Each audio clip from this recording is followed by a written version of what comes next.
آج میں سمجھتا ہوں جو ہماری مشکلات ہیں، ہمارے مسائل ہیں، ہماری تکالیف ہیں، ان کا موجب، ان کا سبب مذہب نہیں ہے۔ مذہب سے وابستہ ہونے میں تو خیر ملتی ہے، نیکی ملتی ہے، بھلائی ملتی ہے، سکون ملتا ہے، اطمینانیت ملتی ہے۔ میں سمجھتا ہوں کہ آج جتنے مسائل ہیں وہ مذہب بیزاری کی وجہ سے ہے، مذہب کے ساتھ منسلک ہونے کی وجہ سے نہیں ہے۔ ہاں، ان لوگوں کو ہمیں ضرور ٹارگٹ کرنا چاہیے کہ جو اپنے پولیٹیکل ایجنڈے کے لیے مذہب کا غلط استعمال کرتے ہیں، ان کو کبھی نظر انداز نہیں کرنا چاہیے، ان کو کبھی معاف نہیں کرنا چاہیے، ان کو کبھی ہیرو کے طور پر کبھی نہیں لینا چاہیے۔ وہ ہیرو نہیں، وہ زیرو ہے۔ جو آدمی انسان کو دکھ پہنچانے کا سبب بنتا ہے، انسان کی تکلیفوں میں اضافے کی وجہ بنتا ہے، وہ نہ اللہ کا محبوب ہو سکتا ہے، نہ اللہ کی مخلوق کا محبوب ہو سکتا ہے۔ تو میں نے جو قرآن کی آیت پڑھی تھی آپ کے سامنے، 30ویں سپارے کی، فَلْيَعْبُدُوا رَبَّ هَٰذَا الْبَيْتِ الَّذِي أَطْعَمَهُم مِّن جُوعٍ وَآمَنَهُم۔ کہ اس رب کے گھر کی طرف پلٹ آؤ۔ کیوں پلٹ آئے؟ انسان سوال کرتا ہے نا کہ میں یہ قدم اٹھاؤں گا تو مجھے کیا فائدہ ہوگا، مجھے کیا ملے گا؟ جب رسول نے کہا کہ فَلْيَعْبُدُوا رَبَّ هَٰذَا الْبَيْتِ تو کویسچن ریز ہوا کہ کیوں کریں؟ تو وہ اللہ نے اس کا جواب دیا کہ الَّذِي أَطْعَمَهُم مِّن جُوعٍ وَآمَنَهُم مِّن خَوْفٍ۔ جو جہاں جہاں ہے، جس مذہب میں ہے، اگر وہ اپنے مذہب پر ایمانداری سے عمل کرتا ہے تو نہ بھوکا رہ سکتا ہے، نہ فساد کا شکار ہے۔ ابھی سردار رجوت سنگھ صاحب نے بھائی مردانہ کا ذکر کیا، وہ ایک پریکٹیکل ایگزامپل تھی۔ بابا مردانہ، پائی مردانہ جس کو کہتے ہیں، پائی مردانہ ایک مسلمان تھا، پکا سچا سچا کھرا مسلمان تھا، لیکن ساری زندگی ان کی رفاقت رہی بابا گرو نانک جی کے ساتھ۔ بابا جی مکے گئے، وہ وہاں بھی ساتھ تھا، بابا مدینے گئے، وہ بھی ساتھ تھا۔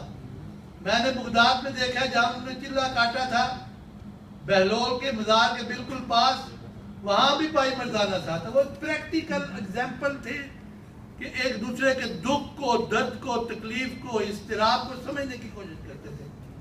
اور آج میں سمجھتا ہوں کہ ہماری ذمہ داری ہے، جو یہ لوگ سٹیج پہ بیٹھے ہیں، جو لوگ لیڈ کرتے ہیں، جو لوگ قائد ہیں، ان کے اوپر یہ فرض عائد ہوتا ہے کہ وہ لوگوں کو مذہب کی صحیح تعلیم دیں۔ جب مذہب کی صحیح تعلیم ہوگی تب یہ بگاڑ ختم ہوگا۔ آپ جتنے مرضی آرٹیفیشل طریقے استعمال کر لیں، جتنے مرضی مصنوعی راستے منتخب کر لیں، امن، سکون اور خوشحالی دین سے وابستہ ہوئے بغیر نہیں مل سکتے۔ اور تمام ادیان، میں پورے وثوق سے کہہ رہا ہوں، علی وجہ البصیرت کہہ رہا ہوں، مطالعے کے بعد کہہ رہا ہوں کہ کسی بھی الہامی دین میں یہ نہیں ہے کہ تم کسی دوسرے انسان کو دکھ پہنچاؤ، بلکہ جتنے بھی آسمانی مذاہب ہیں ان میں تو یہ ہے کہ تم دوسروں کے لیے اپنے آپ کا اظہار اور قربانی کرو۔ آپ نے دیکھا ہے قرآن مجید میں بھی وَيُؤْثِرُونَ عَلَىٰ أَنفُسِهِمْ وَلَوْ كَانَ بِهِمْ خَصَاصَةٌ۔ مومن کی پہچان یہ ہے کہ وہ اپنے آپ کے اوپر کوئی تکلیف لے آئے گا، لیکن وہ تکلیف اپنے دوسرے بھائی پر منتقل نہیں کرے گا۔ تو آج یہی جھگڑا ہے، جو دین پر مبنی، وحی پر مبنی، الہام پر مبنی مذاہب ہے، ان سب کے اندر ایثار کی تعلیم ہے، اور لوگوں کے تراشے ہوئے جتنے نظام ہیں وہ استحصال پہ مبنی ہے۔ یہ ایک بنیادی نقطہ آپ نے ذہن میں رکھیں۔ جتنے انسانوں کے وضع کردہ قوانین ہیں، جتنے اکنامک سسٹم ہیں، یہ جتنی اقتصادی لٹریچر ہے، وہ سارے کا سارا استحصال پہ مبنی ہے۔ اور دین، وہ مسیحیت ہو، وہ یہودیت ہو، وہ کوئی بھی مذہب ہو، سارے کے سارے جو ہیں وہ ایثار پہ مبنی ہے۔ آپ خود ہی اندازہ کریں کہ یہ ساتھ بیٹھا ہوا ہے، اگر میں یہ سوچوں کہ یہ خوشی ساتھ کا نصیب بن جائے، وہ کہے امیر معاویہ کی بن جائے، نصیب بن جائے، معاویہ کہے کہ نہیں یہ جوزف فرانسس کی نصیب بن جائے، تو یہ جو سب ہم کشت و خون دیکھ رہے ہیں، فتنہ و فساد دیکھ رہے ہیں، دنگا اور لڑائی دیکھ رہے ہیں، سر پھٹول دیکھ رہے ہیں، کیا یہ باقی رہ سکتی ہے؟ اپنے دلوں کے اندر، اپنی سوچ کے اندر، اپنی ترجیحات کے اندر، اپنی ترغیبات کے اندر اس ایثار کو پیش نظر رکھو۔ جب ہم ایثار کے مجسم بن جائیں گے پھر دین کی اصل روح سامنے آئے گی، اور یہ اصل روح امن بھی دے گی، سکون بھی دے گی، طمانینت بھی دے گی، خوشحالی بھی دے گی۔ میں نے آیت مبارکہ پڑھی تھی، فَلْيَعْبُدُوا رَبَّ هَٰذَا الْبَيْتِ الَّذِي أَطْعَمَهُم مِّن جُوعٍ وَآمَنَهُم مِّن خَوْفٍ۔ جب لوگ اس دین سے وابستہ ہوئے تو کیا نکلا؟ نتیجہ کیا نکلا؟ حضرت عمر کے دور میں ایک خاتون اکیلی زیور سے لدی ہوئی ہزاروں میل کا سفر کرتی ہے، اس کی طرف کوئی غلط نگاہ نہیں اٹھا سکتا۔ غلط نگاہ اٹھانے والا سوچتا ہے کہ میں نے غلط نگاہ اٹھائی تو اس دنیا میں بھی قانون سے نہیں بچ سکوں گا اور آخرت سے بھی نہیں بچ سکوں گا۔ اور اسی آیت کو جنہوں نے مانا، حضرت عثمان کے دور میں دیکھا کہ لوگ زکوٰۃ لے کر نکلتے تھے، کوئی زکوٰۃ لینے والا نہیں ہوتا تھا۔ تو آج دنیا کے بھی یہی دو بڑے مسئلے ہیں، ایک امن سکون اور دوسرا روٹی کپڑا اور مکان۔ اور یہ ساری چیزیں اسی کی بنیاد پر بہت سے فتنے کھڑے کیے جاتے ہیں، بہت سے فساد کھڑے کیے جاتے ہیں، بہت سی تفریقیں پیدا کی جاتی ہیں، بہت سی لکیریں کھینچی جاتی ہیں، بہت سے امتیازات جو ہیں، بہت سے تعصبات جو ہیں ان کو ابالا جاتا ہے۔ اور یہ سبھی ختم ہو سکتے ہیں جب آپ استحصال اور ایثار کے فلسفے کو سامنے رکھیں۔ اگر ہم میں سب سے ایثار کرنا شروع کر دیں تو یہ ساری مشکلات ختم ہو سکتی ہے۔ میں سمجھتا ہوں کہ آج یہ جو پروگرام منعقد ہو رہا ہے، آپ میں سے ہر ایک اس فکر کا نقیب بن جائے، اس فکر کا وکیل بن جائے، اس فکر کا خطیب بن جائے، اس فکر کا مبلغ بن جائے کہ ہم نے کسی دوسرے کو دکھ نہیں پہنچانا، تکلیف نہیں دینی، اس کے مال پہ نگاہ نہیں رکھنی، اس کی عزت پہ نگاہ نہیں رکھنی۔ اور اگر آپ یہ نہیں کرتے، ایک حدیث سن لو جو بالکل ایک ہی جیسے الفاظ میں انجیل مقدس میں بھی ہے اور احادیث مبارکہ میں بھی ہے، کہ قیامت کے دن اللہ بندے سے سوال کرے گا کہ میں بیمار تھا، تو نے میری بیمار پرسی کیوں نہیں؟ میں بھوکا تھا، تو نے مجھے کھانا کیوں نہیں کھلایا؟ میں پیاسا تھا، تو نے مجھے پانی کیوں نہیں دیا؟ وہ انسان کہے گا اللہ تو شفا دینے والا ہے، تیرے کن سے فیکون ہو جاتا ہے، تیرے ایک لفظ سے دنیا بدل جاتی ہے، تقدیر بدل جاتی ہے، میں تیری کیسے شفا یابی کے لیے آتا؟ کہا میرا فلاں بندہ تیرے قریب بیمار تھا، تو نے اس کی بیمار پرسی نہ کی، اس کی صحت کے لیے کوئی کام نہ کیا۔ اسی طرح وہ بھوکا رہنے والا سارے کہیں گے۔ اور اگر آپ اس جواب دہی سے بچنا چاہتے ہیں، ہم یہاں جتنے مذاہب بیٹھے ہیں ان میں سے 3 چیزوں پہ اتفاق ہے، توحید، رسالت اور آخرت۔ توحید، رسالت اور آخرت۔ اگر آپ کا آخرت پہ بلیو ہے، یقین ہے، تو ذرا سوچو تو صحیح، جب خدا کے سامنے کھڑا ہونا پڑے گا تمہاری کیفیت کیا ہوگی؟ اگر اس کیفیت سے اپنے آپ کو بچانا چاہتے ہو تو پھر ضروری ہے کہ آپ ضرور کاروبار کریں، ضرور اپنے سارے زندگی کی مصروفیات کو آگے بڑھائیں، لیکن زندگی کی مصروفیات میں، زندگی کی ترجیحات میں، زندگی کی ضروریات میں یہ بھی شامل کر لیں کہ ہم نے اپنے وجود کو دوسروں کے لیے نفع بخش کرنا۔ جب آپ یہ کلچر عام کر دیں گے، کوئی آپ کو لوٹ نہیں سکے گا، کوئی آپ کو خراب نہیں کر سکے گا، کوئی آپ کا کشت و خون نہیں کر سکے گا، کوئی فتنہ و فساد نہیں پھیلا سکے گا۔ ضرورت ہے کہ جن لوگوں کو شعور ہے وہ شعور والے سن لیں کہ لَتُسْأَلُنَّ يَوْمَئِذٍ عَنِ النَّعِيمِ۔ یہ جو شعور ہے اس کے حوالے سے اللہ آپ سے پوچھے گا۔ کتنے لوگ ہیں جن کو ایسی محفلوں میں آنے کا موقع ملتا ہے؟ کتنے لوگ ہیں جن کے اندر یہ اویئرنیس ہے؟ تو آپ ان میں سے چند چنے ہوئے لوگ ہیں، منتخب لوگ ہیں۔ تو جس وجہ سے آپ کا انتخاب ہوا، اللہ نے وہ جب قیامت کے دن پوچھ لیا تو کیا جواب دو؟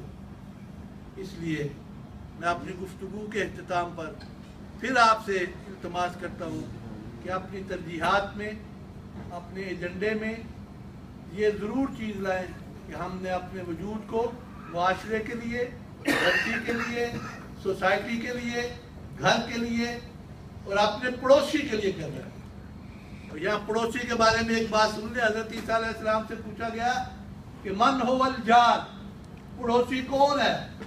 تو سیدنا مسیح نے جواب دیا نہ تو اس کی سٹیزن شپ تیرے سے ملتی ہو, نہ تیرے مذہبی رجحان اس سے ملتے ہو, پھر تو اس سے پیار کرے تو یہ جو پڑوسی ہے اس کا حق ادا ہوگا.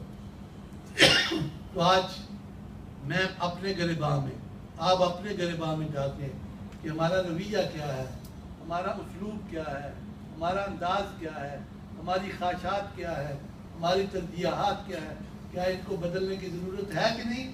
کسی سے مت پوچھیں, خود اپنا احتساب کریں, اپنی زندگی کے ایک ایک کام کو اپنے سامنے لائیں, ورکیں آگے کرتے جائیں, اپنی زندگی کے اوراق پڑھتے جائیں, ان کو پڑھتے جائیں. آپ کو پتہ چلے گا کہ آپ کہاں کھڑے ہیں. اور پھر اگر آپ کی زندگی میں کوئی تبدیلی آ جاتی ہے تو تم دنیا میں بھی کامیاب ہو, آخرت میں بھی کامیاب ہو. آخر میں پھر آپ لوگوں سے گزارش کروں گا کہ آپ اس قافلے کے ساتھ شریک سفر بنیں, ان کے ساتھ ہم قدم بنیں, ان کے کندھے سے کندھا ملائیں, ان کی رہنمائی کریں, ان کی مدد کریں, تاکہ دنیا کے اندر یہ جو ہیومن بینگ ویلیوز ہیں ان کو طاقتور کیا جائے. اور یہ جب مختلف مذاہب کے لوگ نکلتے ہیں تو ایک دوسرے کے خلاف نہیں بات کرنی چاہیے, نہ ایسی میٹنگوں میں کوئی برتری کی بات کرنی چاہیے, بلکہ دو بنیادی نقطے ہیں, ایک تسامح اور ایک تکریم الانسان, یعنی معاف کرنا اور صرف انسانیت کی بنیاد پر اس کا احترام کرنا. ایک آخری بات کہنا چاہتا ہوں. نبی کریم صلی اللہ علیہ وسلم نے فرمایا کہ انصر اخاک ظالمن او مظلوما, کہ اپنے بھائی کی مدد کرو وہ ظالم ہو یا مظلوم. اب صحابہ کرام نے کہا یا رسول اللہ, مظلوم کی مدد تو سمجھ آ رہی ہے, اس پہ ظلم ہوا ہے, اس کے حقوق پہ ڈالا گیا ہے, یا اس کی عفت کو پامال کیا گیا, یا اس کے گھر کی حرمت کو پامال کیا گیا. ظالم کی کیسے مدد کرے؟ فرمایا ظالم کی مدد یہ ہے کہ جس قوت, طاقت اور جس صلاحیتوں کے بل بوتے پر وہ ظلم کرتا ہے ان کو محدود کرنے کے لیے کوشش کرے. جب اس کی وہ صلاحیتیں محدود ہو جائیں گی, اس کا ظلم بھی محدود ہو جائے گا. تو ہم نے لڑ کے, جھگڑ کے, فتنہ فساد پھیلا کے, خون خرابہ کر کے, کشت و خون کر کے اس کو آگے نہیں بڑھانا. کہ عرب کی ایک ضرب المثل ہے سنگھ صاحب, کہ لا یمحو السوء بالسوء, برائی کو برائی سے نہیں مٹایا جا سکتا. لا یمحو السوء بالسوء, برائی کو برائی سے نہیں مٹایا جا سکتا. آپ جس چیز کو برائی سمجھتے ہیں اس کو اپنی نیک نیتی کے ساتھ, اپنے اخلاص کے ساتھ, اپنی محبت کے ساتھ, اپنے دھیمے رویے کے ساتھ, اپنے وسیع ذہنی افق کے ساتھ اس کو ایڈریس کریں, وہ ضرور اپنی اصل کی طرف پلٹے گا. اور جب وہ پلٹے گا تب یہی فضا ہوگی. کوئی کسی کے مال کی طرف نہیں دیکھے گا, کسی کی عزت کی طرف نہیں دیکھے گا, کسی کی حرمت کی طرف نہیں دیکھا گا. اللہ سے دعا ہے, یہاں سب مذاہب کے لوگ بیٹھے ہوئے ہیں, اللہ اپنے اپنے انداز میں سارے ماننے والے ہیں. ہم سارے تیرے سے درخواست کرتے ہیں کہ ہمیں اپنی مخلوق کی خدمت کرنے کی, اس کی زندگی میں آسانیاں لانے کی, آسائشیں لانے کی, دکھ درد دور کرنے کی توفیق عطا فرما. اور آخر میں سیادت الامام سے کہتا ہوں کہ ان کی آمد سے مجھے بہت حوصلہ ہوا ہے. نحن نہنئکم من اعماق القلب ونحن فرحانین جدا بحضورکم هذا الاجتماع. میں نے سیادت الامام کا شکریہ ادا کیا ہے کہ ان کی آمد سے ہمارے حوصلوں کو تقویت ملی ہے, ہماری کمٹمنٹ میں اضافہ ہوا ہے. اور انشاءاللہ سیادت الامام کچھ ہفتہ پہلے ہمارے ساتھ نیپال میں بھی تھے. ہم نے ان سے بہت رہنمائی حاصل کی, بہت روشنی حاصل کی. اور اللہ تعالیٰ اس روشنی سے ہم سب کے سینوں کو منور کرے, ہمارے ذہنوں کو منور کرے, ہمیں مثبت اور تعمیری بات سوچنے کی توفیق عطا فرمائے. منفی سرگرمیاں جو ہے, ظالمانہ سرگرمیاں جو ہیں, ان کو نہ صرف دور کرنے کی بلکہ وہ لوگ جو ظالمانہ سرگرمیاں کر رہے ہیں ان کے لیے بھی یہ دعا کریں کہ اللہ ان کو بھی صراط